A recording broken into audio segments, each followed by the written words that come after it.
नमस्कार। DD news पर आप देखना शुरू कर चुके हैं हमारा खास प्रोग्राम। इस वक्त मैं हूं लाल चंद्र सिंह। अगले 1 घंटे में हम देखेंगे कुछ ऐसी खबरें जिन पर चर्चा जरूरी है। ये चर्चा हम करेंगे अपने संवाददाताओं और खास मेहमानों के साथ। और आज सबसे पहले बात करेंगे कि प्रधानमंत्री नरेंद्र मोदी ने नई सरकार के गठन से ठीक पहले अपना और मंत्रिमंडल का इस्तीफा राष्ट्रपति द्रौपदी मुर्मू को सौंप दिया है। राष्ट्रपति ने स्वीकार भी कर लिया है और अगली सरकार, नई सरकार बनने तक उनसे पद पर बने रहने का अनुरोध भी किया है। तो सबसे पहले यही बात करेंगे और उसके बाद बात करेंगे कि दिल्ली से लेकर पंजाब तक केजरीवाल के लिए क्या जेल का जनादेश मिला है। ऐसा हम इसलिए कह रहे हैं क्योंकि केजरीवाल ने खुद ये नैरेटिव बनाया था कि जेल के बदले वोट। तो ना दिल्ली में वैसा वोट मिला, दिल्ली में तो बिल्कुल नहीं, और पंजाब में भी वैसा नहीं मिला है। तो क्या केजरीवाल को जेल का जनादेश है ये? और इसके बाद फिर बात करेंगे खास चर्चा कि क्या एक बार फिर से मोदी सरकार, क्योंकि जिस तरह के आंकड़े आए उसमें लग तो यही रहा है कि एक बार फिर से देश ने मोदी सरकार को ही चुना है और अपना जनादेश दिया है। इस पर खास चर्चा करेंगे खास मेहमानों के साथ। और इसके बाद बात करेंगे कि जम्मू कश्मीर ने जो परिवारवादी राजनीति है उसको पूरी तरह से खारिज कर दिया है। और भी कई जगहों पर हुआ है, लेकिन जम्मू कश्मीर में ये तस्वीर बहुत ही साफ है। और फिर ये भी बात करेंगे कि ओडिशा में अपने दम पर कमल खिला है कई दशकों के बाद, और अपने दम पर भारतीय जनता पार्टी की सरकार बनने जा रही है। तो इन तमाम मुद्दों पर करेंगे बात, करेंगे सवाल जवाब। लेकिन सबसे पहले इस वक्त की हेडलाइंस। प्रधानमंत्री नरेंद्र मोदी ने राष्ट्रपति भवन में राष्ट्रपति द्रौपदी मुर्मू से मुलाकात कर केंद्रीय मंत्रिपरिषद के साथ सौंपा अपना इस्तीफा। राष्ट्रपति ने इस्तीफा स्वीकार कर प्रधानमंत्री और केंद्रीय मंत्रिपरिषद से नई सरकार बनने तक पद पर बने रहने का किया अनुरोध।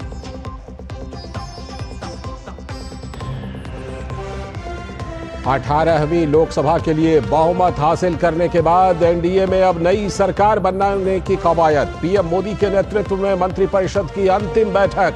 आज राष्ट्रपति भवन में भी भोज का आयोजन। चुनाव में बहुमत हासिल करने के बाद एनडीए नेताओं की आज दिल्ली में पहली बैठक। चंद्रबाबू नायडू, पवन कल्याण, नीतीश कुमार, चिराग पासवान और मांझी समेत कई नेता हो रहे हैं शामिल। नई सरकार के ब्लूप्रिंट पर हो सकती है चर्चा।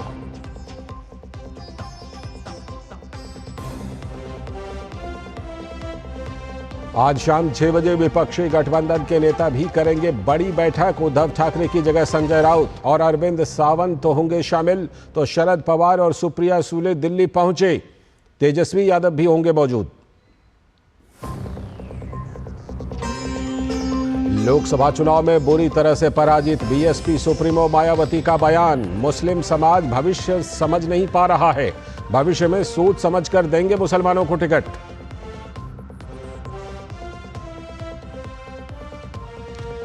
विधानसभा चुनाव में हार के बाद ओडिशा में नवीन पटनायक ने राज्यपाल को सौंपा अपना इस्तीफा। ओडिशा में अब होगी बीजेपी की सरकार, तो वहीं आंध्र प्रदेश में भी बीजेपी की होगी भागीदारी। और चुनावी नतीजों के बाद शेयर बाजार में जोरदार उछाल। 1000 अंकों की बढ़त के साथ सेंसेक्स 73,000 के पार। उधर निफ्टी में भी 22,000 से अधिक अंक के साथ हो रहा है कारोबार।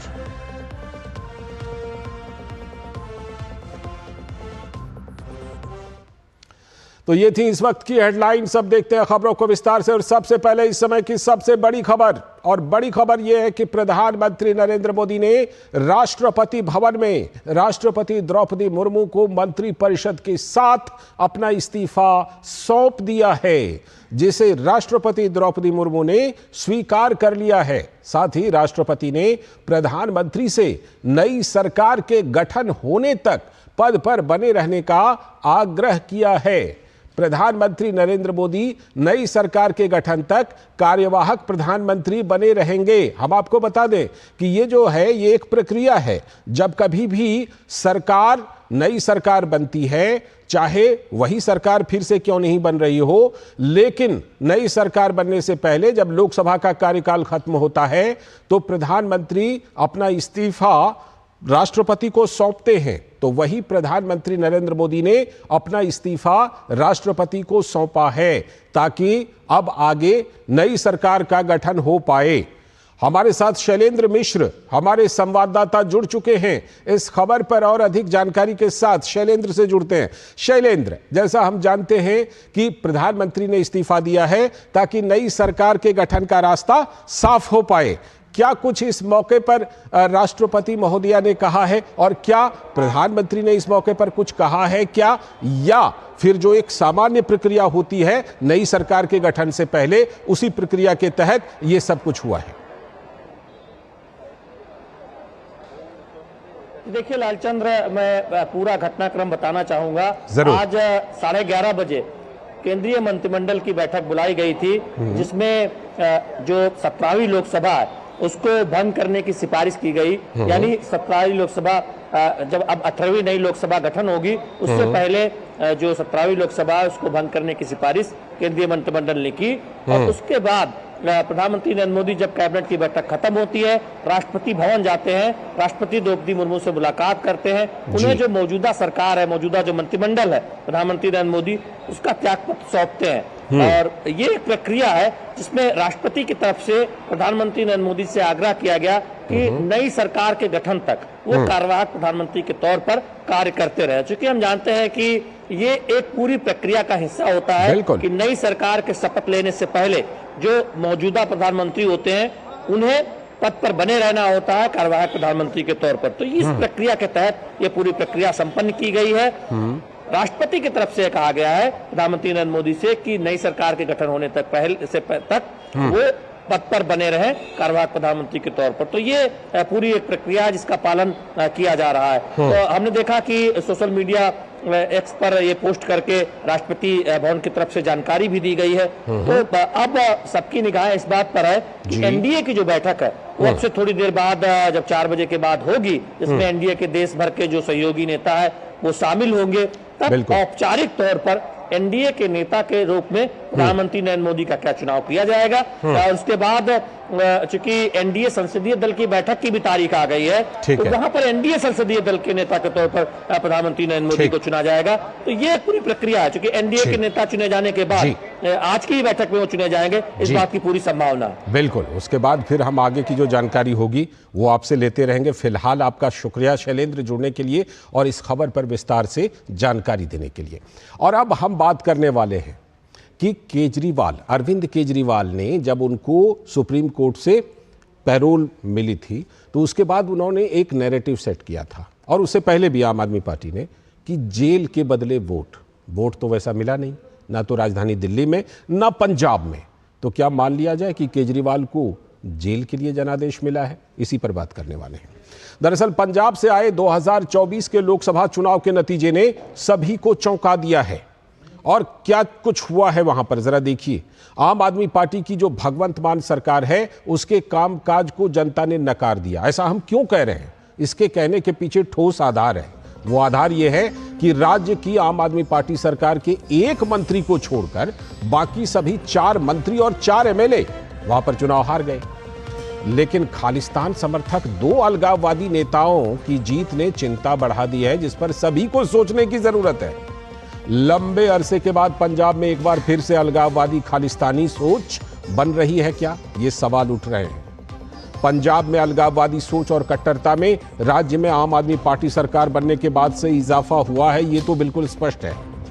इधर दिल्ली में भी देखिए, केजरीवाल का जेल का जवाब वोट से वाला नैरेटिव बुरी तरह से फेल हो गया, क्योंकि दिल्ली की 7 सीटों पर एक बार फिर से बीजेपी का कमल खिल गया। तो अब केजरीवाल के नैरेटिव के आधार पर ही क्या मान लिया जाए कि दिल्ली और पंजाब के लोगों ने केजरीवाल को जेल में ही रखने का जनादेश दे दिया है क्या?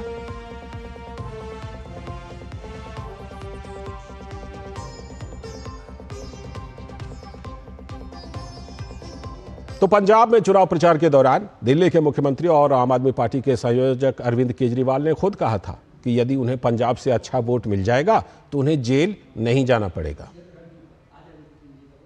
आप लोगों का जो बटन दबाओगे वो बटन अगर खूब झाड़ू पे दब गया तो मुझे जेल जाने की जरूरत नहीं पड़ेगी। हमारी संवाददाता आकांक्षा सक्सेना जुड़ रही हैं चंडीगढ़ से इस खबर पर हमारे साथ वो जुड़ेंगी। तो जैसा कि अरविंद केजरीवाल खुद कह रहे थे, दिल्ली से लेकर पंजाब तक उन्होंने ये बात कही, और यहाँ तक कि जब वो लखनऊ गए थे वहाँ पर भी ये बात कही थी कि अगर उनको वोट दिया जाए, अगर विपक्ष के लिए वोट किया जाए, अगर उनकी पार्टी को वोट मिले दिल्ली से लेकर पंजाब तक, तो उनको जेल नहीं जाना पड़ेगा। लेकिन अब आप जरा देखिए, दिल्ली के जनादेश को देखिए और पंजाब के जनादेश को भी देखिए। अब लगता तो यही है कि अरविंद केजरीवाल ने खुद ही अपने ऊपर ये सवाल खड़ा कर लिया है कि अब क्या ये मान लिया जाए उन्हीं की नैरेटिव के मुताबिक कि दिल्ली और पंजाब के लोगों ने उनको जेल भेजने का जनादेश दे दिया। दरअसल अरविंद केजरीवाल ने इस तरह का नैरेटिव सेट करके कहीं ना कहीं सेल्फ गोल कर लिया है, नैरेटिव के मामले में सेल्फ गोल कर लिया है, क्योंकि अरविंद केजरीवाल ना तो ये बात कहते और ना ये सवाल आज हम पूछते। जिस तरह से दिल्ली में जनादेश आया है, अगर वो जेल का जवाब वोट से वाला नैरेटिव उनकी पार्टी और वो सेट नहीं करते तो आज ये सवाल नहीं बनता कि क्या जेल के लिए जनादेश दिया है। लेकिन क्योंकि उनकी पार्टी ने और उन्होंने खुद ही ये नैरेटिव सेट किया है तो सवाल तो बनता है। और वही सवाल हम पूछ रहे हैं कि क्या अब केजरीवाल और आम आदमी पार्टी इस बात को मानेंगे कि दिल्ली और पंजाब के वोटरों ने केजरीवाल को जेल में ही रखने का जनादेश दे दिया। ये अहम सवाल है और आम आदमी पार्टी ने अपने प्रचार का इसे एक बड़ा मुद्दा बनाया था, दिल्ली में भी और पंजाब में भी। जैसा कि हम जानते हैं कि दिल्ली में तो आम आदमी पार्टी का कांग्रेस के साथ गठबंधन करने के बावजूद, एक साथ लड़ने के बावजूद खाता तक नहीं खुला है आम आदमी पार्टी का, और दिल्ली में सातों की सातों सीटों पर भारतीय जनता पार्टी ने एक बार फिर से कब्जा जमा लिया है। बात पंजाब की भी अगर कीजिए तो पंजाब में भी आम आदमी पार्टी को वैसी सफलता नहीं मिली है। पंजाब में जब तमाम पार्टियां अपने उम्मीदवारों को उतार रही थीं तो उन्होंने अपने मंत्रियों को उतार दिया। आकांक्षा सक्सेना हमारे साथ जुड़ चुकी हैं। आकांक्षा, क्या मान लिया जाए जिस तरह से कि बड़े बड़े मंत्रियों को उतार दिया, एमएलए को उतार दिया, सिर्फ एक मंत्री उनके चुनाव जीत पाए, बाकी सभी हार गए। तो मैं वही कह रहा था कि नैरेटिव के मामले में सेल्फ गोल कर लिया है केजरीवाल ने, पहली बात। और दूसरी बात ये कि क्या पंजाब में आम आदमी पार्टी की जो भगवंत मान सरकार है, उनके मंत्री जिस तरह से हार गए हैं, तो ये मान लिया जाए कि उनके कामकाज पर पंजाब के वोटरों ने मोहर नहीं लगाया। जी, मैं आपको बताना चाहूंगी कि 13 की 13 सीटों के ऊपर आम आदमी के उम्मीदवार थे और उनमें से जो 4 जो है मंत्री थे, 5 मंत्री थे उनके, और 4 जो उम्मीदवार थे वो उनके एमएलए थे, और जो 2 थे वो टर्नकोट्स थे। तो कहीं ना कहीं देखने में आ रहा है जिस तरीके से लोग, जो उनके अपने कार्यकर्ता थे, जो उनके अपने सपोर्टर्स थे, उनमें भी एक तरीके का रोष था, क्योंकि किसी भी एक्टिविस्ट को नहीं मौका दिया गया, किसी भी नए आदमी को नहीं मौका दिया गया, और कहीं ना कहीं जो है एक सेंट्रलाइज्ड पॉलिटिक्स जो है वो ही की गई। तो आम आदमी पार्टी ने जो मुद्दे भी थे, अभी 2 साल में जितने भी मुद्दे हुए हैं उनके पावर में आने के बाद, असेंबली इलेक्शंस के बाद, तो वो भी कहीं ना कहीं एड्रेस नहीं हुए हैं। लोगों में उसका भी रोष है, चाहे आपने मुफ्त बिजली दी हो, चाहे आपने वो फ्रीबीज दिए हो, पर उन फ्रीबीज का कहीं ना कहीं जो नतीजा है वो नहीं निकलता देख पा रहे हैं हम। सिर्फ एक मीत हेयर ने अपनी सीट निकाली है, उसके अलावा जो है बाकी सबके सब जो हैं वो हार गए हैं। और क्या आम आदमी पार्टी के पास सिवाय अपने विधायकों के और सिवाय अपने जो कि पहले से ही मिनिस्टर है, जिनके पास ऑलरेडी पोर्टफोलियोज हैं, इनके अलावा क्या उनके पास कोई भी कैंडिडेट नहीं था उतारने के लिए इस वक्त इलेक्शंस में? ये एक बहुत बड़ी बात है। और अगर हम ये भी देखें कि अगर जो मुद्दे अभी तक 2 साल में हुए हैं पंजाब के अंदर, जिस तरीके से सरकार चल रही है, कहीं ना कहीं जो है जो वोटिंग पैटर्न रहा है उससे ये साफ नजर आता है कि वो सपोर्ट नहीं करते हैं। ठीक है, बिल्कुल ये लग रहा है कि वो उस तरह का समर्थन उनको पंजाब में भी नहीं मिला, और दिल्ली में तो हमने देखा ही कि सातों की सातों सीटें जो है वो बीजेपी ने जीत ली। बहुत बहुत शुक्रिया आकांक्षा जुड़ने के लिए। तो हमारे साथ आकांक्षा सक्सेना, हमारी संवाददाता, चंडीगढ़ से जुड़ी थी। और अब बारी आ गई है आज की खास चर्चा की, और आज की खास चर्चा ये है कि जो 2024 के लोकसभा चुनाव का जनादेश आया उसको किस तरह से समझा जाए। क्या ये बिल्कुल माना जा सकता है कि एक बार फिर से मोदी सरकार के लिए ये जनादेश है? हालांकि भारतीय जनता पार्टी को अपने दम पर बहुमत मिला नहीं है, लेकिन फिर भी लोकसभा चुनाव नतीजों में एनडीए को स्पष्ट बहुमत तो मिला है। जो 272 का आंकड़ा है उससे ज्यादा तो एनडीए को मिला है, और ऐसा 1962 के बाद पहली बार हुआ है। थर्ड टर्म के लिए पीएम मोदी के नेतृत्व में सरकार बनने जा रही है। विपक्षी इंडी गठबंधन की बात कीजिए, 234 सीटें जीती हैं, जो बहुमत के आंकड़े 272 से काफी पीछे हैं। और हम आपको बता दें, ये 234 सीटें 37 दलों ने मिलकर जीती हैं। लेकिन सियासी चर्चा में इंडी गठबंधन ने जनादेश के विपरीत सरकार बनाने का खेल बिगाड़ने की चर्चा तेज कर दी है। दिल्ली में आज शाम एनडीए के घटक दलों की मीटिंग है। अभी प्रधानमंत्री ने इस्तीफा दिया, इसके बाद शाम में बैठक है एनडीए की। बीजेपी संसदीय दल की बात कीजिए तो 6 जून को मीटिंग होने की खबर है और 8 जून को हो सकता है कि पीएम मोदी तीसरी बार शपथ लें। बिहार के मुख्यमंत्री नीतीश कुमार दिल्ली पहुंच चुके हैं और टीडीपी नेता चंद्रबाबू नायडू भी पहुंच रहे हैं। दोनों एनडीए के नेता हैं और दोनों की बड़ी भूमिका है। आज एनडीए की मीटिंग में आगे की रणनीति पर चर्चा हो सकती है, होगी, और साथ ही मंत्रिमंडल के गठन पर भी चर्चा हो सकती है, उसके स्वरूप पर चर्चा हो सकती है। उधर बात विपक्षी इंडी गठबंधन की कीजिए तो वहां पर भी सियासी चर्चा जोरों पर है। शरद पवार, स्टालिन और अखिलेश यादव दिल्ली पहुंच रहे हैं। उनकी भी अपनी रणनीति के लिए बैठक हो रही है, वो भी कोशिशें कर रहे हैं। उद्धव ठाकरे की जगह पर संजय राउत और ममता बनर्जी की जगह पर अभिषेक बनर्जी के शामिल होने की खबर है कि वो इस बैठक में हिस्सा लेंगे। लेकिन जो लोक जनशक्ति पार्टी, एक और अहम घटक, चिराग पासवान ने कहा किसी को कोई ऑफर नहीं है। पीएम मोदी के नेतृत्व में एनडीए का हर घटक मजबूती से सरकार बनाएगा। एनडीए ने पूर्ण बहुमत का जनादेश हासिल किया, लेकिन बीजेपी अपने 2019 के परफॉर्मेंस को नहीं दोहरा पाई है, ये तो हम सब ने देखा है। लेकिन कई राज्यों में बीजेपी ने अब तक का सर्वश्रेष्ठ प्रदर्शन किया, ये भी बात सामने आई है।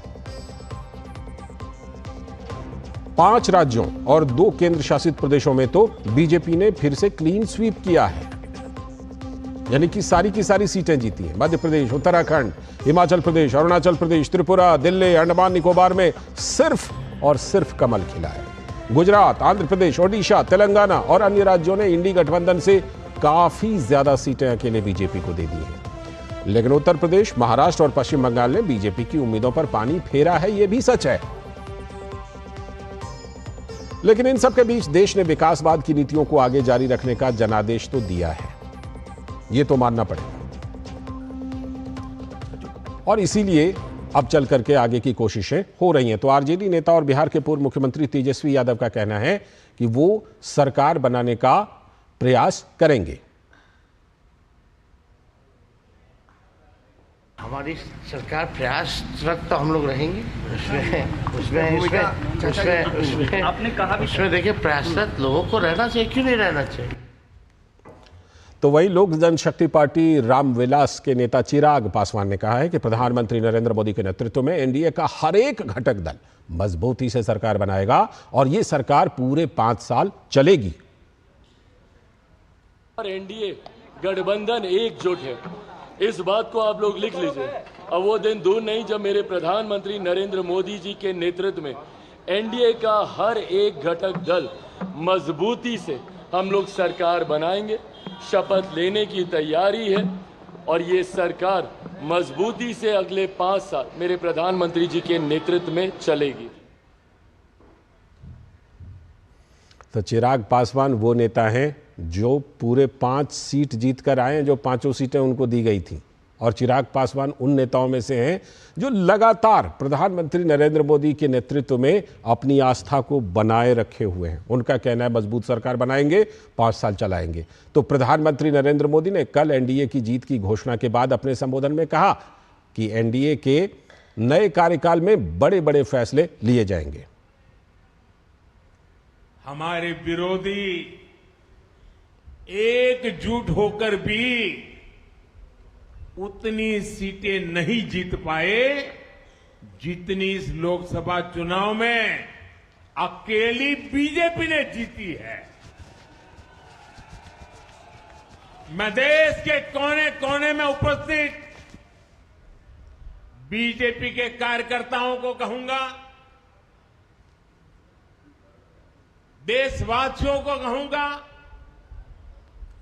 आपकी मेहनत, इतनी गर्मी में आपका बहाया पसीना, ये मोदी को निरंतर काम करने की प्रेरणा देता है। और मैं देशवासियों का दोबारा दोहराना चाहता हूं,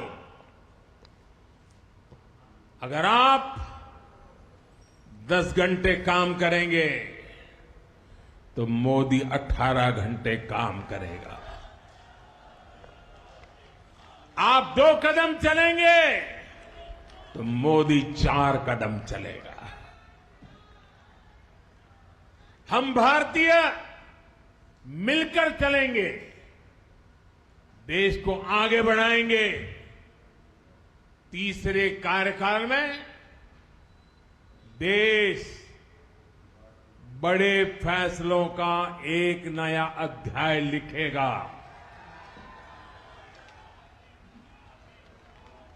और ये मोदी की गारंटी है।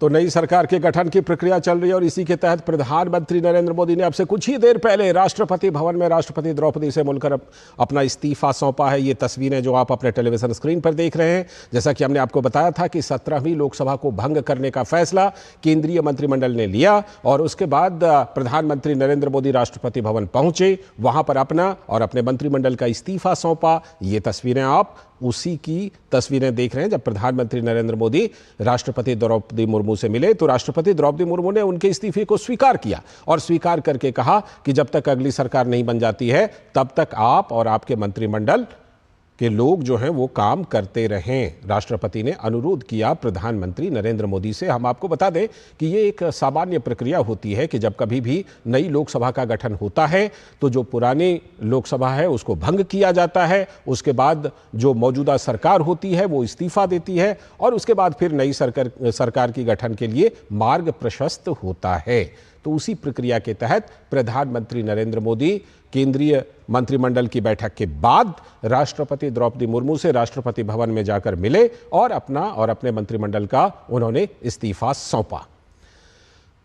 तो क्या एक बार फिर से नई मोदी सरकार बनने का जो रास्ता है वो साफ हो गया है? इसी पर आज की खास चर्चा करेंगे, लेकिन फिलहाल वक्त है एक ब्रेक का। ब्रेक के बाद जब लौटेंगे तो इसी पर चर्चा करेंगे कि एक बार फिर से मोदी सरकार बनने जा रही है क्या। बात जब पीढ़ियों के लिए बनने वाले घर की हो तो जिम्मेदारी बड़ी हो जाती है। गैलेंट समझता है ये जिम्मेदारी। अब डबल एम रिब्स के साथ गैलेंट एडवांस TMT रीबार निर्माण का रियल हीरो। घुटना, कंधा या कमर, चाहे जैसा हो दर्द, डॉक्टर ऑर्थो आपको देता है दर्द से पूरी आजादी। ये कोई टेम्पररी पेन किलर नहीं, आयुर्वेदिक औषधि है। Do you feel conscious while smiling? Say goodbye to your worries because an orthodontist can help you feel confident. Be it a child, a teenager, or even a working professional, braces and aligners can help you get that stunning smile. Consult your nearest orthodontist. To learn more, visit the Indian Orthodontic Society's website, bracesspecialists.com. स्वागत है break के बाद। आप देख रहे हैं DD news पर। इस वक्त ब्रेक पर जाने से पहले हमने आपको बताया था कि इस जनादेश को, ये जो इस बार का जनादेश आया है, इसमें स्पष्ट तौर पर दिख रहा है कि एक बार फिर से मोदी सरकार, क्योंकि एनडीए को स्पष्ट बहुमत मिला है और एनडीए ने प्रधानमंत्री नरेंद्र मोदी के नेतृत्व में ही तो चुनाव लड़ा था, तो एक बार फिर से मोदी सरकार। तो लोकसभा चुनाव के जो नतीजे हैं वो हमें बता रहे हैं कि एक बार फिर से मोदी सरकार बनने वाली है। लोकसभा चुनाव के नतीजे को इसी तरह से पढ़ें तो हमारे साथ इस पर चर्चा करने के लिए आज खास तौर पर जुड़ चुके हैं हमारे सलाहकार संपादक विनोद मिश्र जी जुड़ गए हैं। स्टूडियो में ही हमारे साथ मौजूद हैं डॉक्टर कौशल कांत मिश्रा जी, भारतीय जनता पार्टी के प्रवक्ता, बहुत बहुत स्वागत कौशल जी। और राहुल लाल जी हैं, राजनीतिक विश्लेषक हैं, कांग्रेस के समर्थन में बातें बड़ी मजबूती से रखा करते हैं, तो आपका भी बहुत बहुत स्वागत राहुल लाल जी। मैं चर्चा को विस्तार देता हूं विनोद जी के जरिए। विनोद जी, इस अगर जनादेश को समझा जाए, पहली बात, ठीक है 400 पार वाला नारा था, वो प्रधानमंत्री ने भी कई बार स्पष्ट किया था कि भाई वो तो एक बेंचमार्क हमने सेट किया था, लेकिन जो ठोस बातें हैं, ठोस बातें क्या क्या हैं? ठोस बातें ये हैं कि प्री पोल अलायंस एनडीए को स्पष्ट बहुमत मिला है, पहली बात। दूसरी बात ये कि बीजेपी को अकेले इतनी सीटें मिली हैं जितनी कि 37 विपक्षी दलों को मिलाकर भी उतनी सीटें नहीं मिली हैं। इस जनादेश को प्रधानमंत्री मोदी के लिए तीसरे टर्म का जनादेश क्यों नहीं समझा जाए, जिस पर कि विपक्ष सवाल उठा रहा है? लाल जी, आपका जितने सवाल हैं वो सवाल इसलिए हैं कि हम लोग पिछले एक दशक से ये बात भूल गए थे कि इस देश में कोएलिशन सरकार की बनने की परंपरा रही है। ये लगातार आप कह सकते हैं कि 1984 के बाद अगर आप देखें तो एक कोएलिशन का जो एक दौर था वो 30 साल 35 साल के बाद आप ये देखें कि इस दशक में लोग इस तरह से मान गए थे कि बीजेपी का जो एक अपनी फुल मेजोरिटी की सरकार बनती है उसके साथ में एनडीए का अलायंस भी होता है जी। तो वो ये इस चर्चा में इसलिए है, मीडिया की खास चर्चा में इसलिए है, लेकिन ये भी बात आज की तारीख में एक इतिहास बनने जा रहा है कि 2 दशक के बाद या आप कहें तो 3 दशक के बाद थर्ड टर्म के प्राइम मिनिस्टर मोदी लगातार का जो एक सिलसिला है 1962 के बाद वो शपथ लेने जा रहे हैं। बिल्कुल हो सकता है 8 तारीख का एक खबर भी है कि 8 तारीख को पीएम मोदी शपथ लेंगे। तो ये बड़ी खबर है कि 1962 के बाद लगातार तीसरी बार पीएम मोदी शपथ लेने जा रहे हैं। तो इसमें तो कोई दो राय नहीं जब आप कह रहे हैं कि जो पीएम मोदी का वो नारा था अब की बार मोदी सरकार, ये तो तय है। अब रही बात जब आप जनादेश की बात आप कह रहे थे तो क्या जो 272 का मैजिक फिगर है उससे ज्यादा एनडीए अलायंस को आज 293 के आसपास है। बिल्कुल। तो उसमें मेजोरिटी के मामले में शको सुबह की क्या गुंजाइश है? ये शको सुबह की गुंजाइश तो तब से शुरू होती है जब से इंडिया गठबंधन में इस बात की चर्चा होती है कि हम भी समान विचारधारा के लोगों से बात करेंगे। अब ये समान विचारधारा के लोग कौन हैं? तो इस बात को ढूंढते हुए अगर वो जाएंगे तो कितने पार्टियों को ये 38, 29, 39, 40 का जो उनका आंकड़ा में कमी है उसको छूने के लिए वो कितने लोगों में जाएंगे? ठीक। लेकिन इसके साथ साथ जो एक मोरल की बात है, जिस बात को लेकर राहुल गांधी एक संविधान को लड़ाते हुए दिखाते हैं, ये संविधान का जो सबसे एक आप कह रहे हैं कि सबसे अमूल चीज ये है कि जनादेश एनडीए अलायंस को मिला है और वो एनडीए अलायंस जिसका नेतृत्व करते हुए पीएम मोदी ने ये चुनाव लड़ा था और पूरी बहुमत से ये सरकार बनाने जा रहे हैं, इसमें कोई शको शुबा नहीं है। बिल्कुल। तो ये चीजें देखिए कि आज जो इंपॉर्टेंट ये है कि आज एनडीए की मीटिंग होनी है शाम 4 बजे 5 बजे के समय में, तो इंडिया गठबंधन के भी सारे लोग आए हैं मीटिंग का। वो भी एक 2 विंडो टेलीविजन में आप देख रहे होंगे, टेलीविजन चैनल में ये कटा है कि इंडिया की भी मीटिंग हो रही है और एनडीए की भी मीटिंग हो रही है। जी जी। लेकिन अब सवाल ये है कि एक जगह की मीटिंग जो है वो सिर्फ फोटो ऑप है। फोटो ऑप इसलिए मैं कह रहा हूं और मैं पूरे कॉन्फिडेंस से कह रहा हूं कि ये फोटो ऑप है कि ये बताने की कोशिश है देश में कि इंडिया गठबंधन जो है वो भी एक मजबूत एक गठबंधन है और इस गठबंधन को लोग समझे कि पूरी चट्टानी एकता जो है इंडिया गठबंधन में सामने है, उसका फोटो ऑप है। लेकिन इंडिया की जो मीटिंग हो रही है वो एक प्रक्रिया है, संवैधानिक प्रक्रिया है, जिसकी पार्लियामेंट्री की बोर्ड की मीटिंग होनी है, उसके बाद प्राइम मिनिस्टर मोदी का ओथ होना है, मंत्रिमंडल का गठन होना है। तो ये सारी चीजें के लिए एनडीए की आज की मीटिंग बहुत महत्वपूर्ण, बहुत अहम है। इस मीटिंग पर हमारी भी नजर है और हम खबर लगातार देते रहेंगे। राहुल लाल जी, जिस तरह का नतीजा आया है, एक विद्यार्थी अपनी अगली कक्षा के लिए टारगेट सेट करता है कि मुझे 100 में से 95 नंबर लाना है, लेकिन वो किसी वजह से 80 नंबर ला पाता है, अगली कक्षा में नहीं जाएगा। क्या वो इस तरह के नैरेटिव विपक्ष क्यों सेट कर रहा है राहुल लाल जी? लालचंद जी, सबसे महत्वपूर्ण चीज देखिए कि देश की जनता ने भारत में एक तरह से प्रचंड बहुमत के कारण, प्रधानमंत्री मोदी जी के प्रचंड बहुमत की जो सरकार चली 2014-2019 में, उसको नकार दिया है कि प्रचंड बहुमत वाली सरकार नहीं चाहिए। आ जाइए गठबंधन सरकार के दौर में, क्योंकि जो लोकतंत्र मजबूत होता है लालचंद जी वो गठबंधन सरकार में होता है। इसमें तो प्रधानमंत्री जी अपने मन से कोई भी निर्णय कभी भी ले लेते थे और उनको कोई भी जो है कि वो अपने स्तर पर निर्णय लेते थे, क्योंकि उनके पार्टी का पूर्ण बहुमत था। नंबर 1 ये। नंबर 2, अब सवाल ये पूछा जा रहा है कि आखिर देखिए 370 का नारा किसने दिया था, 400 पार का नारा बेंचमार्क किसने सेट किया था? टीम इंडिया के लोगों ने तो उन्हें नहीं बोला था। अब हम लोग तो वो नारा उन्होंने खुद ही सेट किया था और अब जो है कि जब वो 370 बोलते हैं और 240 पे अटक जाते हैं, और पूरे पिछले 10 वर्षों में एनडीए शब्द केवल एक समय, जबकि टीम इंडिया की बैठक हो रही थी तब उन्होंने एनडीए की एक बैठक बुलाई थी। नहीं तो एनडीए का कोई मतलब नहीं होता था। प्रधानमंत्री का गारंटी कार्ड देख लीजिए, जो मैनिफेस्टो था उसमें भारतीय जनता पार्टी शब्द का प्रयोग छोड़ दिया गया था, मोदी की गारंटी। तो वो मामला पूरा का पूरा मोदी की गारंटी, वो तो उन्होंने कल भी दोहरा दिया। कल भी नतीजे के बाद जब वो बीजेपी ऑफिस आए तो उन्होंने मोदी की गारंटी ही दोहराया। उन्होंने कहा इसी पर काम होगा, ये मोदी की गारंटी है। मैं लौटता हूं आपके पास, कौशल कांत मिश्रा जी। हाँ, कि मोदी के गारंटी को ही लोगों ने कहा कि भाई वो प्रचंड बहुमत वाला गारंटी छोड़ दीजिए, आ जाइए अब आप गठबंधन सरकार वाले गारंटी में आइए। ठीक है, जनता का सबसे बड़ा चीज है लालचंद जी। ठीक है, मैं पूछता हूं कौशल कांत मिश्रा जी से। कौशल कांत मिश्रा जी, जनादेश में आपके लिए क्या पैगाम है, क्या संदेश आप ले रहे हैं इस जनादेश से, और क्या वही संदेश ले रहे हैं जो राहुल लाल जी कह रहे हैं, या फिर इस जनादेश की व्याख्या आप अपनी तरह से कुछ करना चाहते हैं? रखिए अपनी बात। लालचंद जी, जब भारतीय जनता पार्टी हम ज्वाइन करते हैं तो हमें 5 निष्ठाएं बताई जाती हैं। उसमें होता है राष्ट्रवाद और राष्ट्रीय एकता, लोकतंत्र, गांधीवादी दृष्टिकोण के साथ समानता आधारित राजनीति, सकारात्मक पक्ष निरपेक्षता और मूल्य आधारित राजनीति। इन 5 निष्ठाओं की विजय हुई है। क्यों हुई है? क्योंकि इंडी गठबंधन या सारे विपक्ष पूरा जुड़ करके एक साथ इकट्ठे होकर के, इतना स्ट्रॉन्ग विपक्ष एक साथ कभी नहीं हुआ। शायद इमरजेंसी के समय हुआ होगा, उसके बाद आज हुआ है। और उसने क्या कहा था?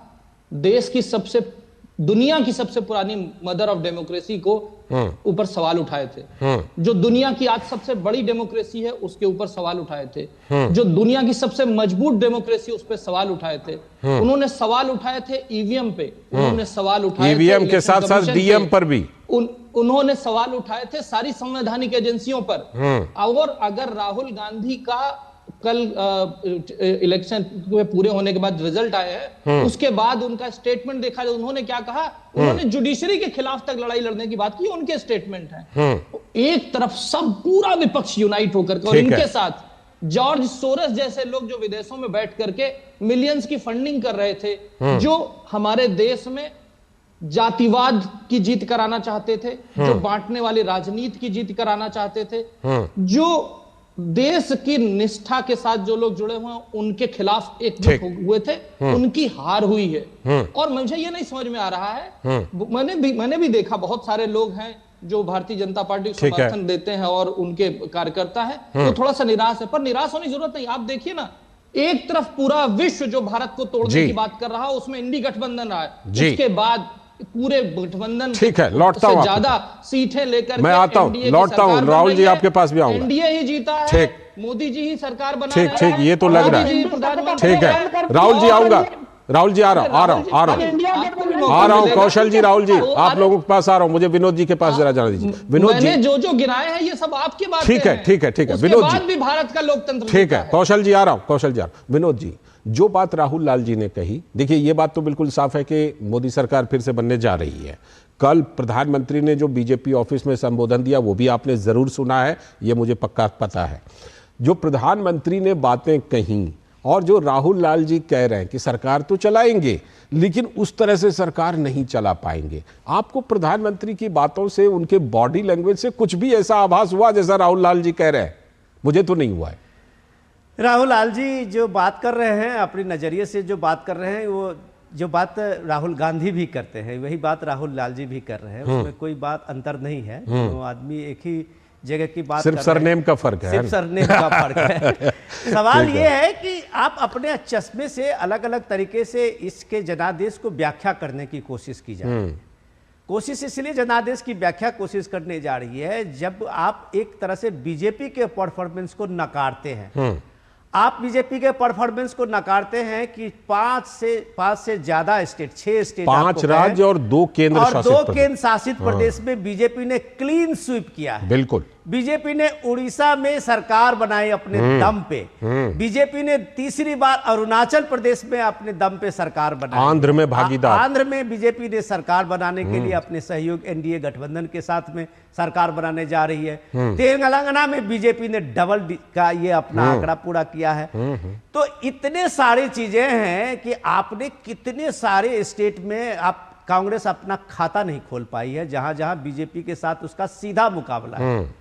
लेकिन आपकी पार्टी का अगर ये इस बात को मान के राहुल गांधी का जो प्रेस कॉन्फ्रेंस की बात अभी कौशल जी कह रहे थे, अगर वो उसको अपनी एक बड़ा बेंचमार्क मानते हैं इस कामयाबी को, तो आप कह सकते हैं कि अभी दिल्ली उनके लिए बहुत दूर है। लेकिन और दिल्ली अगर बहुत दूर है तो ये भी बात समझने की जरूरत है कि ठीक है, एक प्रोपेगेंडा और एक फॉल्स नैरेटिव जो था खटाखट जो संविधान बदलने का, आरक्षण खत्म होने का, वो जाहिर सी बात है जो कुछ जगहों पे चल जाए, जो आपने यूपी में चला तो है कहीं ना कहीं, ये तो लग बहुत रहा है चला है, काफी जगह पे चला है। और इस मामले में कौशल जी की पार्टी के लिए कहना होगा कि आप सही से काउंटर नहीं कर पाए। को बार बार नहीं चढ़ा सकते हैं। ये खटाखट इकोनॉमी भी हो सकता है कि कई जगह पे लोगों को चल जाए, कि सुलभ से लोगों को लगा कि 1 लाख रुपए हमारे पॉकेट में आ जाएंगे। तो ये बात आपको ध्यान देने की जरूरत है कि हिमाचल में क्यों एक भी सीट कांग्रेस पार्टी नहीं जीत पाई। वहां तो ऐसे ही वादे हुए थे। सही क्यों नहीं आम आदमी पार्टी जो है पंजाब में सीट जीत पाई, 4 सीट के अलावा आप 13 सीट का उनका दावा था। क्यों नहीं दिल्ली में एक भी खाता खोल पाई आम आदमी पार्टी। अगर ये फ्रीबी से खटाखट इकोनॉमी से भारत देश चलता, जो विकसित भारत का पीएम मोदी का सपना है, तो आप नहीं कह सकते हैं कि अभी इंडिया गठबंधन के लिए दिल्ली बहुत दूर है। बिल्कुल, ये लग तो रहा है कि बहुत दूर है, लेकिन कोशिशें तो हो रही हैं दिल्ली तक पहुंचने की। राहुल लाल जी, कोशिशें तो हो रही हैं पहुंचने की। और रहीमन काठ की हांडी चढ़े न दूजी बार, इसको हिमाचल प्रदेश और पंजाब वगैरह ने साबित तो कर दिया है दोनों जगहों पर। ये बताइए कि फिर भी कहीं ना कहीं ये चला है। उत्तर प्रदेश जैसे राज्य में ये चीजें कहीं ना कहीं चली है, ये ठीक है क्या? कांग्रेस के जो वादे थे वो जनता के मूलभूत मुद्दे थे, और वो मूलभूत मुद्दे ये नहीं होते कि अकाउंट में 1 लाख दे देंगे, ये मूलभूत मुद्दे नहीं। देखिए अभी हम लोग बात कर रहे थे, मैं तेजी से चूंकि मेन मुद्दे पे भी आऊंगा। देखिए अभी बात हुई पंजाब की। पंजाब में वो यही तो इंडिया अलायंस की मास्टर रणनीति थी कि वहां पे 7 सीटें मतलब दोनों में से कोई जीते। अच्छा, तभी एक दूसरे से नूरा कुश्ती कर रहे थे वहां। अरे अधीर रंजन चौधरी को क्यों नहीं बताया ये मास्टर बंगाल में भी कर लेते ये रणनीति। बिल्कुल सही बात। पश्चिम बंगाल में मास्टर रणनीति कार्यक्रम में क्या था अगर कांग्रेस और लेफ्ट भी आ रहा हूँ कौशल जी, आ रहा हूँ, तो फिर कौशल जी की पार्टी की बड़ी मजबूत स्थिति हो जाती। तो उनके पार्टी की स्थिति मजबूत हो, त्रिकोणात्मक स्थिति बना के कि जो ममता बनर्जी से नाराज लोग हैं और जो बीजेपी को वोट नहीं देना चाहते हैं, तो एक तीसरा विकल्प भी उन्हें मिले। वो दोनों जगह पर राज्यों में ये कंडीशन रही, और यही कारण है कि बीजेपी देखिए। और अब मैं आपको तीसरे मामले पे जो मुख्य मुद्दा है हम लोगों का, कि इंडिया अलायंस क्या प्रयास करे। देखिए मैं कुछ छोटे से उदाहरण दूंगा। जब 2019 में लोकसभा चुनाव प्रचंड बहुमत से भारतीय जनता पार्टी सरकार ने जीती, इन्होंने कठोर शर्त रख दी अपने सहयोगियों के लिए कि एक दल को एक ही बर्थ मिल पाएगा। और उस समय जदयू जैसे पार्टियों के लोग जो है कि नेता अपना कुर्ता उर्ता सिलाए रह गए, मंत्रिमंडल में जगह नहीं मिला। ठीक है, अभी क्षेत्रीय दलों को लेकर आखिरी वाक्य में कह दूं कि जो क्षेत्रीय दलों में घबराहट है भारतीय जनता पार्टी को लेके, वो लोग टीम इंडिया से संपर्क कर रहे हैं। आपने वो तस्वीरें देखी होंगी जब नीतीश जी और तेजस्वी यादव विमान में एक साथ उन्होंने यात्रा की है। यही इसी उम्मीद पर जो है ना नैरेटिव गढ़ा जाता। मैं लौटता हूँ कौशल जी। ठीक है कौशल जी, ठीक है कौशल जी, आपसे मैंने पहला सवाल पूछा था कि आपने इससे क्या संदेश लिया। अब मैं बताता हूं, आपने अपनी बात बताई, लेकिन मैं बताता हूं। जब विपक्ष जो है वो कहता है कि 1 लाख रुपए साल में डाल दूंगा, कोई कल को कहेगा 5 लाख साल में डाल दूंगा, उसका असर तो होता है कौशल जी। दूसरी बात ये, हम आपसे कहते हैं कि जिस तरह राहुल गांधी संविधान की कॉपी लेकर घूमते रहे और पूरे विपक्ष ने पूरे चुनाव के दौरान ये कहा ये आरक्षण खत्म कर देंगे, संविधान खत्म कर देंगे, आपको आत्ममंथन में ये लगता है क्या कि आपकी तरफ से इस नैरेटिव को काउंटर करने में कहीं ना कहीं कमी रह गई? लालचंद जी, पर्सनली मतलब मैं अपने लेवल पे बोल रहा हूँ, पहली चीज तो ये बता दूं, क्योंकि ये मेरा अपना विचार है कि मुझे लगता है कि इस बार लोकसभा के इलेक्शन में कुछ चीजें जो देश के तोड़ने वाली हुई है, उसमें जब पंजाब से 2 खालिस्तानी विचारधारा के लोग ये तो है हैं, बिल्कुल, हाँ, बिहार में जब 2 लोग नक्सलवाड़ी वाले जीतते हैं तब है, जब रावण जैसी विचारधारा के लोग जीतते हैं तब है, और जब बारामूला में एक आतंकी जीतता है तब है। ये देश के लोगों को जताने की बात है कि हाँ, इंडी गठबंधन ये कर पाने में थोड़ा बहुत सक्षम रहा है। लेकिन चिंता ना करे, सौगंध मुझे इस मिट्टी की, मैं देश नहीं मिटने दूंगा, मैं देश नहीं रुकने दूंगा, मैं देश नहीं झुकने दूंगा, मेरा वतन है भारत माँ को तेरा शीश झुकने नहीं दूंगा, सौगंध मुझे इस मिट्टी की, मैं देश नहीं झुकने दूंगा। तो ये वादा है भारतीय जनता पार्टी का, ये वादा है एनडीए का कि देश को झुकने नहीं दूंगा। लेकिन चुनौती दे दी है, ये भी मान लीजिए, ये भी मान लीजिए कि चुनौती तो दे दी है।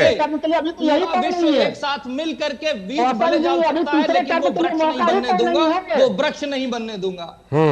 ठीक है, वृक्ष नहीं बनने देंगे, लेकिन ये भी बात है कि आंशिक तौर पर हाँ, आप कुछ कह रहे थे। चीज मैं दोनों अपने प्रवक्ताओं को सुन रहा था, बहुत मजबूती से अपनी अपनी बात रख रहे थे, लेकिन मैं छोटा सा एक कंक्लूजन देना चाहता हूँ, जरूर आप इजाजत दे तो। बिल्कुल बिल्कुल। इंपॉर्टेंट ये है कि ये पूरा जो नैरेटिव है इंडिया गठबंधन का आज का भी, जिस तरह से सारे पार्टी के लोग जमा हुए हैं और दिल्ली में जमा होके ये एक मैसेज देना चाह रहे हैं जी, वो एक मैसेज साफ साफ है। इनको दिक्कत भारतीय जनता पार्टी से नहीं है, इनको दिक्कत एनडीए से नहीं है, इन सारे जो 37 दल के आप बात कर रहे थे घटक का, जो इंडिया गठबंधन के हैं, इनको दिक्कत सिर्फ प्राइम मिनिस्टर मोदी से है। सनातन से भी, सनातन की बात मैं अभी इसमें नहीं जोड़ता हूं। वरना नवरात्र में मछली के कांटे का वीडियो अपलोड करने की क्या जरूरत होती है, समझ में नहीं आता। भारत के सामने में राहुल जी, 1 मिनट आप सुन लीजिएगा, मैंने पूरा धैर्य से आपका सुना। ठीक है, ये भारत के सामने में एक इतिहास तो बनने जा रहा है कि नेहरू जी के बाद प्राइम मिनिस्टर मोदी ये ठोस सच्चाई है, तीसरे टर्म के प्राइम मिनिस्टर होने जा रहे हैं। ये कांग्रेस पार्टी के लिए असहज है। दूसरा असहज जो है कि पूरी तरह से जो कोशिश थी राहुल गांधी के प्राइम मिनिस्टर मोदी के सामने में राहुल गांधी को खड़ा करने का, वो भी इंडिया गठबंधन में इस सामने में वो प्रयोग सफल नहीं हुआ है। तो ये जो सबसे बड़ा अंदेशा इन लोगों के पार्टी के अंदर में है कि तीसरे टर्म का पीएम मोदी, जो पीएम मोदी ने कल भी बीजेपी के कार्यकर्ताओं के सामने कहा है कि हम बड़े फैसले लेंगे, ऐतिहासिक फैसले लेंगे, और करप्शन के खिलाफ जो पीएम मोदी ने जो एक रिजोल्यूशन दिया है, इसका मैसेज जा रहा होगा, बहुत जगह पर मैसेज जा रहा होगा। गठबंधन के सामने में एक चिंता तो ठीक, बिल्कुल, कहीं हार न जाए लालचंद जी। हमें लगा कि अटल बिहारी वाजपेयी वाली घटना ना घट जाए। अच्छा, ठीक है, देख लेते हैं ना, लेकिन इतनी बात जरूर है कि सिर्फ कांग्रेस पार्टी और सिर्फ विपक्ष ही नहीं, इकोसिस्टम में खलबली तो है। बहुत बहुत शुक्रिया राहुल लाल जी, कौशल जी और विनोद जी, आप तीनों का बहुत बहुत शुक्रिया इस चर्चा में हिस्सा लेने के लिए। अभी वक्त है एक ब्रेक का, और ब्रेक के बाद जब लौटेंगे तो बात करेंगे कि जम्मू कश्मीर में जो परिवारवादी राजनीति है वो पूरी तरह से खारिज होती हुई इस बार दिखी है।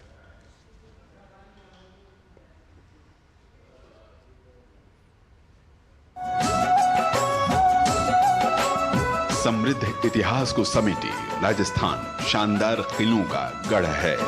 ऐसे कई किले हैं जिनका इतिहास स्वर्णिम अक्षरों में लिखा हुआ है। उनमें से एक है कुंभलगढ़ किला।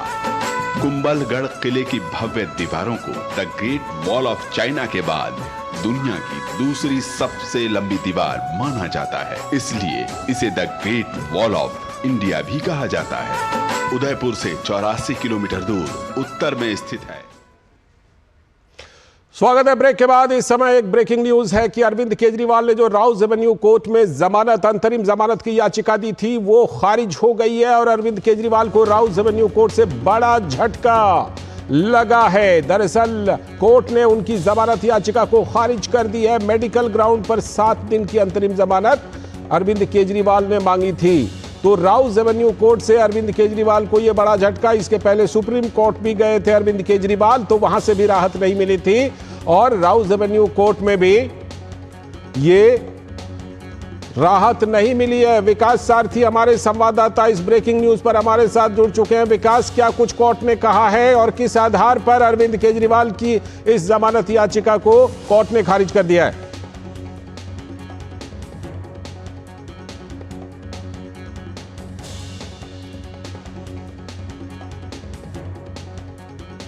विकास, आप तक आवाज आ रही है? हमारे संवाददाता विकास सारथी हमारे साथ जुड़ेंगे, लेकिन जैसा कि हम बता दें आपको कि राउज एवेन्यू कोर्ट से अरविंद केजरीवाल को बड़ा झटका लगा है और कोर्ट ने अरविंद केजरीवाल की जमानत याचिका को खारिज कर दी है। यह अंतरिम जमानत याचिका की दी थी अरविंद केजरीवाल ने, पहले सुप्रीम कोर्ट में दी थी और उसके बाद वहां से राहत नहीं मिलने के बाद राउज एवेन्यू कोर्ट में उन्होंने ये याचिका दायर की थी। ये दिल्ली शराब घोटाले मामले से जुड़ा हुआ मामला है ये, जिसके तहत अरविंद केजरीवाल को गिरफ्तार किया गया। अरविंद केजरीवाल फिलहाल तिहाड़ जेल में हैं। उन्होंने वापस 2 जून को सरेंडर किया था और तिहाड़ जेल में अरविंद केजरीवाल हैं और उन्होंने 7 दिनों की ये राहत मांगी थी मेडिकल ग्राउंड पर राउज एवेन्यू कोर्ट से। तो कोर्ट ने इस जमानत याचिका को खारिज कर दी है और न्यायिक हिरासत को 19 जून तक बढ़ा दिया गया है। केजरीवाल का कहना था कि जेल में उनके वजन में तेजी से गिरावट आई है और उसकी वजह से उन्हें विस्तृत मेडिकल जांच कराने के लिए 7 दिन की अंतरिम जमानत दी जाए। इसके लिए याचिका लगाई थी जिसको राउज एवेन्यू कोर्ट ने खारिज कर दिया है और केजरीवाल की जो न्यायिक हिरासत है उसको 19 जून तक के लिए कोर्ट ने बढ़ा दिया है। विकास सारथी हमारे संवाददाता जुड़ चुके हैं। विकास, आप तक आवाज आ रही है? जी लालचंद, एक बार फिर अरविंद केजरीवाल को झटका लगा है यहाँ पर, क्योंकि अंतरिम जमानत जो वो मांग रहे थे 7 दिनों की मेडिकल ग्राउंड पर, राउज एवेन्यू कोर्ट ने उससे इनकार कर दिया है और कोर्ट ने हालांकि ये जरूर कहा है कि वो मेडिकल टेस्ट को लेकर के कुछ डायरेक्शन जरूर देगा। जो रिटन ऑर्डर आएगा उसमें स्थिति स्पष्ट होगी। क्या जेल प्रशासन को किसी तरह की टेस्ट कराने के लिए कोर्ट ने कोई डायरेक्शंस दी हैं? लेकिन जो उनकी मांग थी, आप याद करें कि वो इसी मांग को लेकर के पहले सुप्रीम कोर्ट पहुंच गए थे और अभी जो एग्जिस्टिंग बेल थी जो 2 जून तक जो उनको समर्पण करना था उसी में 7 दिन की और राहत चाहते थे। पहले सुप्रीम कोर्ट ने उससे इनकार किया, उसके बाद वो राउज एवेन्यू कोर्ट पहुंचे और अब राउज एवेन्यू कोर्ट, जैसा उम्मीद थी, राउज एवेन्यू कोर्ट ने भी उनको इसके लिए कोई राहत नहीं दी है, क्योंकि आमतौर पर कोर्ट ये कहती है कि जेल के भीतर सभी तरह के टेस्ट कराने की सुविधा है। जो टेस्ट जेल में नहीं हो सकते वो कराना भी जेल प्रशासन की जिम्मेदारी है। यदि किसी व्यक्ति को, किसी आरोपी को अलग से कोई राहत नहीं दी जाती तो अरविंद केजरीवाल की इसकी अब बात नहीं है। कौन से टेस्ट उनके होने चाहिए, उनके लिए क्या डायरेक्शन कोर्ट ने दी है, रिटन ऑर्डर उम्मीद है कि शाम तक जब आ जाएगा तो स्थिति और स्पष्ट होगी। लेकिन पहले भी ईडी ने भी इस बात का विरोध किया था कि कोई खास एक अलग रवैया कोर्ट का नहीं हो सकता अरविंद केजरीवाल के लिए, जेल मैनुअल के हिसाब से ही काम होगा। बिल्कुल, तो ये जो बात हो रही है इसमें तब संभावना यही है कि कोर्ट कहीं ना कहीं ये बात कहेगा कि जो एक्सपर्ट हैं, मेडिकल एक्सपर्ट हैं, उनकी निगरानी में ये जांच होगी। फिलहाल बहुत बहुत शुक्रिया विकास सारथी, और इस पर जब कभी विस्तार से लिखित आदेश आएगा तो हम आपसे जानकारी लेंगे। फिलहाल आपका बहुत बहुत शुक्रिया। अब हम बात करेंगे जम्मू कश्मीर की। जम्मू कश्मीर में जिस तरह से लंबे समय तक परिवारवादी राजनीति चली, लेकिन अब खारिज हो गई है। परिवारवाद की राजनीति खारिज हो गई। परिवारवाद की सियासत के खिलाफ पीएम मोदी ने एक बड़ा मुद्दा बनाया था, लेकिन जम्मू कश्मीर ने इसे संभव कर दिखाया है, खारिज कर दिया है परिवारवाद की सियासत को। जम्मू कश्मीर के 2 पूर्व मुख्यमंत्री उमर अब्दुल्ला और महबूबा मुफ्ती बारामूला और अनंतनाग से चुनाव हार गए, अपने अपने क्षेत्रों से चुनाव हार गए। जम्मू कश्मीर में पीएम मोदी ने परिवारवादी राजनीति के खिलाफ बाजी मार ली है। जनता ने सत्ता की अदला बदली खेल को नकार दिया है। यही ये लोग वहां करते थे। आर्टिकल 370 हटने के बाद जम्मू कश्मीर में यह पहला लोकसभा चुनाव था और 35 साल के बाद जम्मू कश्मीर ने 52% का रिकॉर्ड वोटिंग टर्नआउट मनाया था। 35 साल के बाद 3.5 दशक जम्मू कश्मीर ने आर्टिकल 370 पर सियासत करने वाले 2 परिवारों को यह आईना दिखा दिया है, दोनों को हरा करके। बीजेपी ने तो हालांकि 2 सीटें जीतकर एक बार फिर से जम्मू कश्मीर में अपनी साख बचा ली है और एनसी ने भी 2 सीटों पर कामयाबी पाई है, लेकिन उमर अब्दुल्ला तो हार गए। लद्दाख की बात कीजिए, 6ठी अनुसूची के नैरेटिव के कारण बीजेपी को वो सीट गंवानी पड़ी है, जबकि विकास को लेकर बने उत्साह ने लोगों को पोलिंग बूथों तक लाने में कामयाबी हासिल की। ये बड़ी बात है लोकतंत्र के लिए। तो नेशनल कॉन्फ्रेंस के नेता उमर अब्दुल्ला ने लोकसभा चुनाव में बारामूला से जीतने वाले शेख अब्दुल राशिद को बधाई दी। उतार चढ़ाव तो रहेगा ही, क्योंकि जिस तरह वोटिंग की पैटर्न रही और जिस तरह कुछ कॉन्स्टिट्यूंसीज़ में कम, कुछ में ज़्यादा, मुझे पहले जिस दिन पोलिंग हुई उस दिन से मालूम था कि काउंटिंग जो है उसका ट्रेंड एक तरफ से नहीं होगा। हमारे संवाददाता रमा त्यागी जम्मू कश्मीर से जुड़ चुके हैं इस पर और ज़्यादा बात करने के लिए। रमा, कदम ताल कर रहा है जम्मू कश्मीर। प्रधानमंत्री नरेंद्र मोदी ने जो एक दिया था कि भाई परिवारवाद नहीं चलेगा इस देश में, उसके साथ जम्मू कश्मीर कदम ताल करता हुआ नजर आ रहा है। बिल्कुल, जम्मू कश्मीर के आवाम ने साफ कर दिया है कि परिवारवाद बिल्कुल नहीं चलेगा। देखिए, कुछ सीटों पर एंट्री जीती है, लेकिन उसके चेहरे कौन से हैं? चेहरे उसमें बिल्कुल अलग हैं, नए चेहरे हैं, और जो आम लोगों के बीच से जो चेहरे उठकर आए हैं उनको लोगों ने प्राथमिकता दी। लेकिन आप देखिए, महबूबा मुफ्ती हार जाती हैं अनंतनाग आजादी सीट से, और उमर अब्दुल्ला, जो कि श्रीनगर में उनको हारने का डर था, श्रीनगर उनकी परंपरागत सीट रही थी, लेकिन श्रीनगर से वो बारामूला गए थे। बारामूला उनके लिए एक सेफ सीट मानी जा रही थी, बारामूला एमपी का हब हुआ करता था, लेकिन वहां पर जनता ने तमाम जो समीकरण थे, तमाम जो इन लोगों ने 270 को लेकर बनाया था, क्योंकि अगर आप देखें कि एनसीपी और बार बार उमर अब्दुल्ला विशेष करके बात करते थे, या महबूबा मुफ्ती बात करती थी, वो तो सीधे ही बात करते थे 370 के विरोध में, तो वो लोगों ने उस चीज को नकारा है। लोगों ने ये बताया है कि संविधान में कितनी शिद्दत से वो विश्वास करते हैं, और किस तरह से वो जो विकास की राजनीति है उसका हिस्सा बनने वाले हैं, और जो चेहरों का चयन हुआ, आप देखिए जो नए चेहरे उनको लोगों ने वहां पर जिता दिया। तो बिल्कुल अपने आप में बिल्कुल जम्मू कश्मीर ने ये दिखा दिया, आर्टिकल 370 के बाद की राजनीति वहां पर बिल्कुल अलग है। बहुत बहुत शुक्रिया, फिलहाल समय की कमी है, माफी के साथ बहुत बहुत शुक्रिया रमा। और अब हम रुख करने वाले एक और राज्य जिसकी सबसे ज्यादा चर्चा इन दिनों, और वो है ओडिशा। ओडिशा में अपने दम पर कमल खिल गया है, तो ओडिशा की चर्चा जरूरी है। ओडिशा में नई राज्य सरकार के गठन को लेकर हलचल तेज हो गई है, क्योंकि वहां पर बीजेपी को अपने दम पर बहुमत। राज्य में वर्षों तक संघर्ष करने के बाद बीजेपी की मेहनत रंग लाई है ओडिशा में।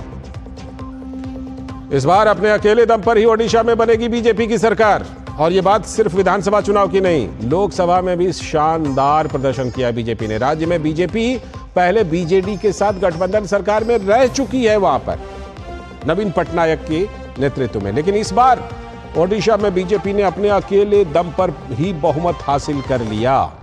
147 सीटें हैं तो बीजेपी के 78 सीटें हैं। जो मैजिक फिगर है वो 74 है, बीजेपी के 78 है। 51 सीटों पर बीजेडी सिमट गई। 2.5 दशक से वो राज्य में सत्ता में थी नवीन पटनायक के नेतृत्व में। बीजेडी प्रमुख नवीन पटनायक ने राज्यपाल से मुलाकात कर अपना इस्तीफा सौंप दिया।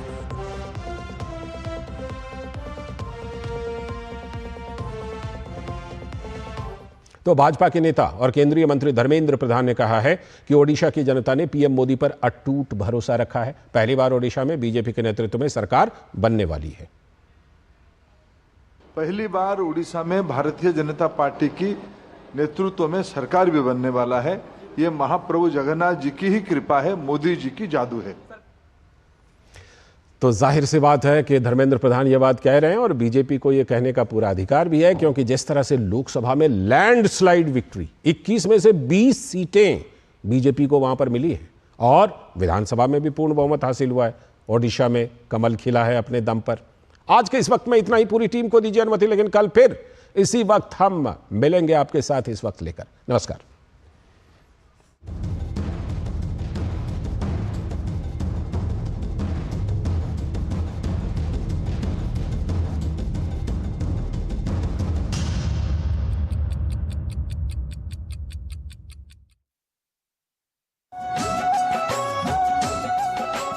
समृद्ध इतिहास को समेटे राजस्थान शानदार किलों का गढ़ है। ऐसे कई किले हैं जिनका इतिहास स्वर्णिम अक्षरों में लिखा हुआ है। उनमें से एक है कुंभलगढ़ किला। कुंभलगढ़ किले की भव्य दीवारों को the great wall of China के बाद